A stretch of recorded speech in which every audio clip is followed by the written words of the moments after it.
for yourself, for your family. You know what happened yesterday for the people. Tell me what happened. Well, what? With the car. On Sunday, November 21st, 2021, people in Waukesha, Wisconsin were looking forward to a calm and joyful evening.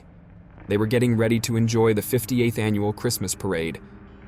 Around 4:40 p.m., a red 2010 Ford Escape SUV broke through the barricades and entered the parade route in Waukesha, Wisconsin.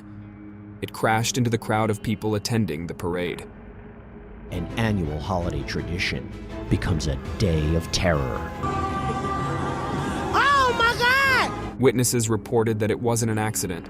The driver intentionally swerved through the crowd, apparently attempting to hit as many people as possible.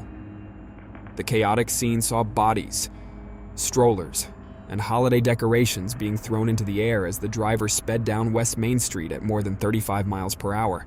Amidst the chaos, one police officer tried to stop the SUV by banging on its hood, while another officer resorted to firing his gun in an attempt to stop the vehicle. However, according to 2 eyewitnesses, the driver did not immediately stop. He seemed calm and composed while the scene was filled with the sounds of people screaming and crying.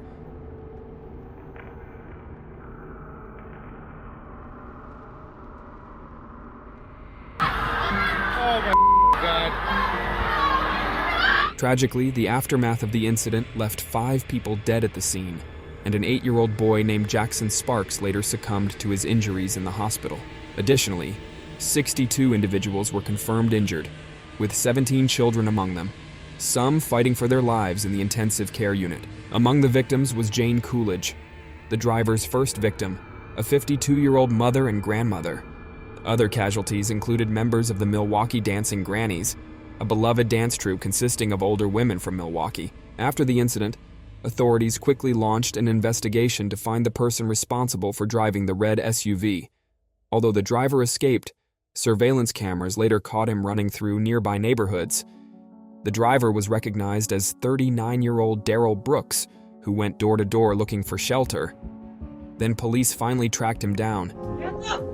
Hands where I can see them! Whoa, whoa, whoa! Hands up! Hands up! Hands up! Get on the ground! This matches the description of the guy that got called on who was going door to door over here. What is your name? Brooks. First name? Darrell. Did I do something? That is yet to be determined, sir. It was learned that Brooke, throughout his adult life, had relocated to various states and had gathered criminal records in each of those locations. When he was 17 years old in September of 1999, he caught his first charge, and that was when he slashed another man's face with a knife. He stayed in trouble for little petty things in and out, and then in November of 2006, this is when he became a registered offender for getting a 15-year-old girl pregnant. It was learned that even though he was raised without a father, he had a supportive mother and sister. However, Darrell started being hospitalized at the age of 12 for mental health issues. Investigators checked Brooks' social media to understand his motive behind this move. They found troubling posts under the username MathBoyFly on his deleted Facebook page. These posts promoted violence against white people, specifically targeting older individuals. Just 3 weeks before the parade attack, Brooks had been arrested for hitting his ex-girlfriend, Erica Patterson, and ramming the woman with the same vehicle during a domestic dispute at a gas station in Milwaukee. During the interrogation, he even kept denying attacking her. I'm not being charged with anything. Well, she's making some, like I said, alleged allegations against you, kind of, for being physical. How did you come to meet with her in Waukesha? I was supposed to be getting some money from her. How did the conversation with her end? With me walking off and her being pissed off that I didn't want to hang out with her. The detective expresses false sympathy with Brooks about his relationship with his ex-girlfriend in order to make him feel supported and make him talk. It's this typical back and forth stuff that guys like you go through with their baby mama all the time. And they're all, there's a lot of guys out there in your spot. Why? You shouldn't be able to just be like, oh, I'm pissed off, so I'm going to call and do this. Yep. I agree. Like, why would you put me in that situation and then we're going to end up being together anyway?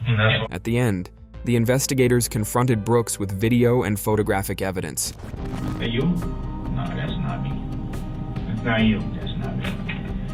That's not you. No, I know. Darrell. That's Darrell. That's you, Darrell.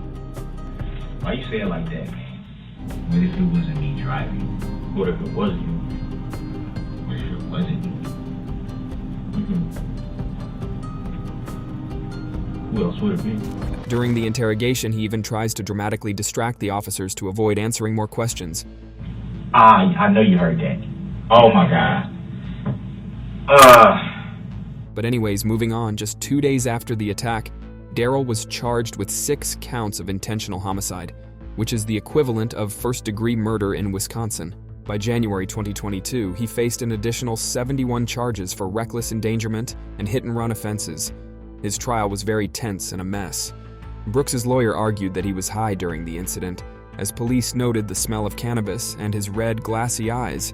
She also claimed he didn't intend to kill anyone, pointing out that he couldn't even look at the photos of the victims. But Brooks requested self-representation in a pre-trial hearing and pleaded not guilty to all charges. This is what his mother had to say about him.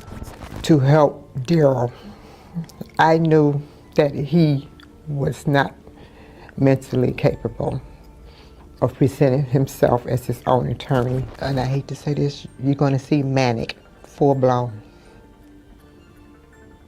That's what you're going to see. This court ordered Mr. Brooks be removed from the courtroom due to repeated interruptions. He took his shirt off as well. I'm also told that he is threatening to throw and break items. I would like to provide the defendant and the court with. So that had to be said. So it's the defendant. That's not how it was said. That was how it said. You want to run the record back? I need to take a break. This man right now is having a stare down with me. It's very disrespectful. He pounded his fist. Frankly, it makes me scared. Sometimes whenever Judge Doro made a statement implying that the defendant understood something, Brooks interrupted, stating, "I never said I understood. I was informed." This is what one of the parade witnesses said about what he saw at the event. I watched the body fly up onto the hood, and her head snapped back, and the body remained on the hood as it passed the side of my vehicle. After weeks of disruptions and outbursts, the trial eventually concluded. The jury only took 3 hours to reach a verdict, guilty on all counts. This community can only be safe if you are behind bars for the rest of your life. This court is imposing a life sentence without the possibility or eligibility for extended supervision consecutive to one another. And that was also the end of his story. If you liked this one, please hit the like button and don't forget to follow and subscribe for more interesting crime stories.